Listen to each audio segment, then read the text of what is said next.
Toda semana, as curiosidades mais interessantes do mundo dos negócios você encontra aqui no Curioso Mercado.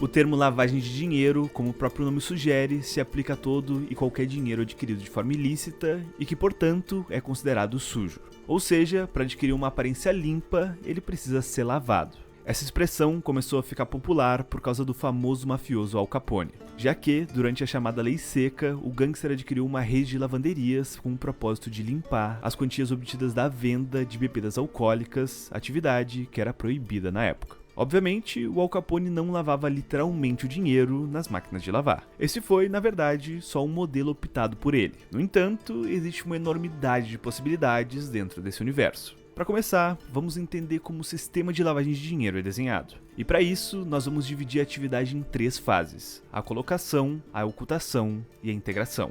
A primeira fase, a fase de colocação, consiste em colocar o dinheiro para dentro do sistema. Ou seja, sendo mais objetivo, simplesmente deixar o recurso em condições de ser facilmente transferível para outro lugar. É nessa primeira fase que o dinheiro vai tipicamente às mãos daqueles que são conhecidos no Brasil como os laranjas. Os laranjas são pessoas físicas ou jurídicas que emprestam os seus nomes com o fim de simular a propriedade do recurso, sem ser realmente os donos daquilo. Mas apesar de estar em posse de alguém que não está diretamente relacionado a um crime de origem, o dinheiro nessa fase ainda está sujo. O dinheiro passa a ser lavado mesmo na segunda fase da operação, a fase de ocultação.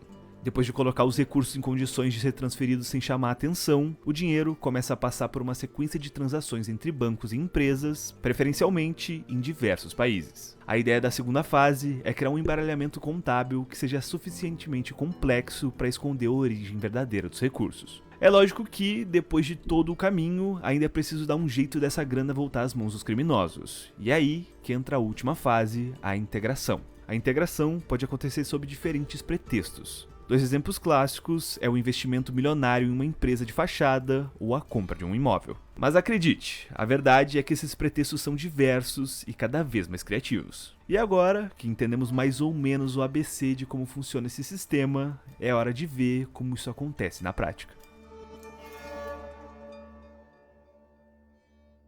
Mas lavar dinheiro utilizando o mercado de arte tem um grande obstáculo. O responsável pela operação deve já ter um patrimônio elevado resultante de fontes legais, que justifiquem a compra da obra. Isto é, uma pessoa que tem $10 mil em sua conta bancária não pode comprar uma obra de arte de $100 mil. Mesmo sendo um mercado autorregulado, a operação naturalmente chamaria atenção. E essas obras ainda podem ser utilizadas como uma importante reserva de valor, uma alternativa aos criminosos para não armazenarem montanhas de dinheiro vivo.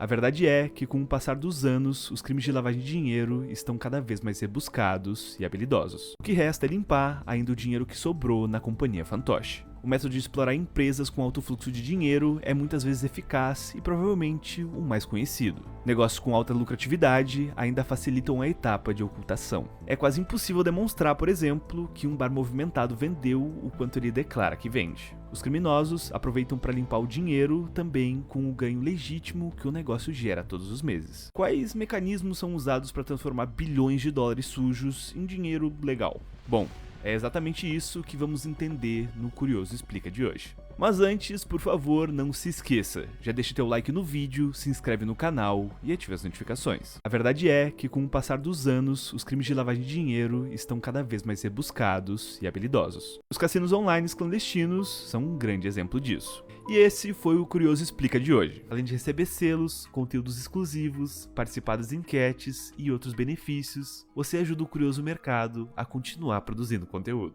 Curioso Mercado, conteúdo para quem tem conteúdo. Quando criminosos ganham dinheiro de forma ilícita, eles não podem sair por aí simplesmente torrando a grana. Gastar o dinheiro despretensiosamente levantaria suspeitas suficientes para entregar a atividade legal. É necessário encontrar uma maneira de ocultar a origem do dinheiro e criar a impressão de que ele foi adquirido de maneira legítima. Essa é uma atividade que comumente chamamos de lavar o dinheiro. Só para você ter uma ideia, de acordo com dados divulgados pela ONU, o valor estimado de dinheiro lavado anualmente no mundo está entre 2 e 5% do PIB global, ou seja, algo entre 800 bilhões e 2 trilhões de dólares. Essa montanha colossal de dinheiro é provavelmente superior ao PIB de 90% dos países do mundo. Eu digo provavelmente porque essa é só uma estimativa e os números reais podem, ou não, ser ainda maiores. Infelizmente, o nosso Brasilzão não fica atrás quando o assunto é lavar dinheiro. Os dados da 11ª edição do Relatório Global de Fraude e Risco da Kroll mostraram que o Brasil é um dos campeões na modalidade.